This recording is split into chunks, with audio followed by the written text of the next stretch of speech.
everybody. Thank y'all for allowing us to come and speak. My name is Marjani Williams.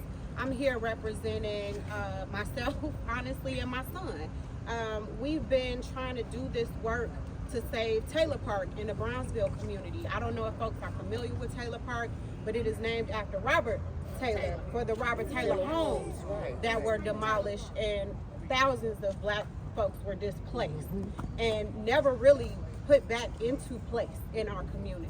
And so I come here on behalf of the young people in that community, the seniors, everybody who has stood up, and all of these folks here I stand with, because we're here with a very clear and direct message.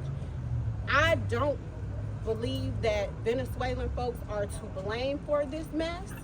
I believe that a lack of planning has exacerbated this disaster, and now it is coming on the backs of black folks and other underrepresented folks who have been in the city of Chicago for years and years and generations and not had the level of support that we are seeking, but that we're now watching unfold for other folks.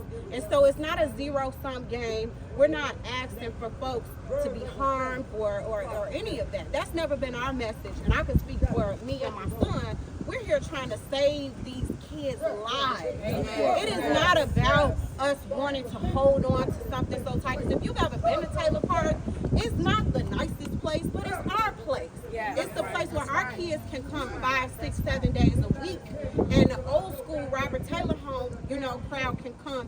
And there's peace.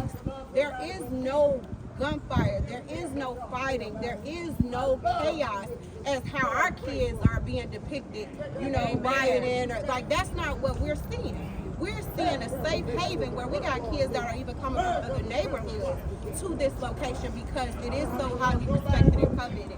And folks from Robert Taylor will tell you that's sacred. So what we're here to do is advocate on behalf of our community, and I don't believe that we need to be depicted as anti-anything. If I'm anti-anything, I'm anti-racist. I'm anti all of these ridiculous policies that are continuing to oppress and suppress black folks in this city. And what we're calling for today is to be heard.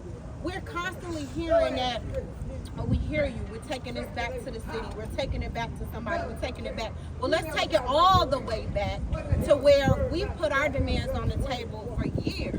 We've asked for capital improvements for buildings. We've asked for schools not to be closed. We've asked for more resources for our young people. I'm raising a young black son in the city of Chicago. So if anybody understands how difficult that is, that we're fighting an uphill battle, then you understand. But my folks here understand exactly where we're coming from. Because when you see in the headlines, it's 15 kids shot in a weekend, they're not going to tell you that they were straight A students. They're not going to tell you what park they've been playing football for. They're not going to tell you how they've been raising their siblings and helping their mamas and daddies and grandparents. You don't see that. All you see is another black body in the street. And so we're done fetishizing, Chicago violence and the lack of resources and calling us underrepresented and under whatever. We're going to be overly heard, and that's why we're doing this, because it's not about us versus them. This is about us. At the end of the day, this is about equity for folks who live in the city of Chicago, who were born and raised here. This is about equity for people who have been asking for what we deserve. We're not here begging for anything that does not already belong to us. I wish I knew exactly how many taxes I paid in this city over here, but I guarantee you, it's enough that my son should be able to go and play at the Park District, or that he should have a quality school in his neighborhood, and that he should be able to walk from one block to the next without worrying about fear or violence or any kind of inhumane consequences that are going to hinder his growth and his potential. I saw the young man last night at the West Side meeting, and it brought a tear to my eye. He stood up on that podium, on that dais in front of all of those folks who are elected officials and put in places of position, and he held his ground, and he advocated for all those other young people who will not be heard, who are not being paid attention to, because there is a political agenda. That's what's not being talked about here. There is a clear political agenda, and we see what's happening here. We understand exactly what's being done to us, without us, We're having meetings being held the day before, you know, decisions have already been made weeks before, and they're coming to us under the guise of, we want to hear your voice. But when we stand up and make our voices heard, it's not prim and proper the way that they want to hear it. It's not the way that is socially acceptable for some folks. And quite honestly, it's a song and dance. They do it to appease us, but when we stand up together and we bring our babies out here so they can use their voices and they can be seen and heard, and we make it clear that we're not anti-immigrant, that we are pro our communities and we are pro equity in this city, then there is no argument. There should be no further argument about what we are demanding here, and that's equity and that's fairness for the people and the residents of Chicago to not just have a seat at the table, but for us to be the table together. We are the table. We are the table. These are our representatives.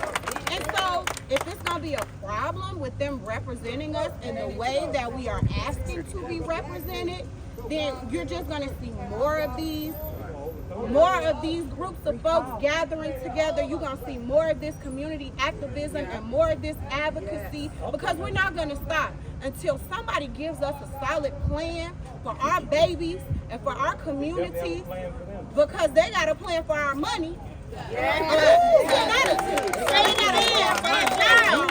plan for our money, but they don't have a plan for our babies. And when you ask for a plan, oh, well, we're working with somebody else. I don't want to hear about nobody else working on nothing unless it's a plan to move everybody forward. And so I come and stand before y'all as humbly as I can on behalf of my community, Bronzeville, which I love, on behalf of my son and all the other little black boys and black girls that are running around this city looking for resources, trying to keep out of trouble, trying not to be killed by police, trying not to be racially profiled, trying to get a job, trying to make a life for themselves. That's why I'm here standing up on behalf of. And I appreciate everybody here today who's coming out to use their voice in whatever way possible to make sure that we are very clear on what our position is. And that's for our families, our communities, and our futures, which are these babies. I appreciate it. Thank you.